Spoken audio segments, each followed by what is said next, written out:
আমার বন্ধুগণ, এমন কঠিন জাহান্নামের অবস্থা থেকে মাপ পাওয়ার জন্য ইমানের জোশ আসতে হবে, ইমানদার হতে হবে, আর নাফরমানিকে ছেড়ে দিতে হবে। জাহান্নামে যখন মানুষদেরকে নিয়ে যাওয়া হবে, জাহান্নামীদেরকে, ইযা উলকু ফিহা সামিউ লাহা শাহীকান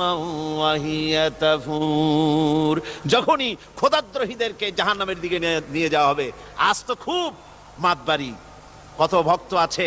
তারপরে কত শক্তি, কত কিছু, কিন্তু আল্লাহর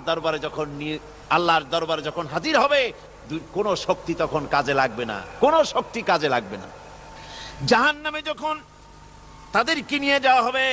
জাহান্নাম তখন গোসায় ফেটে পড়তে থাকবে, জাহান্নামের ভিতর থেকে গর্জন আসতে থাকবে, তাকাদু তামাইয়াজু মিনাল গায়জ, জাহান্নাম যেন গোসায়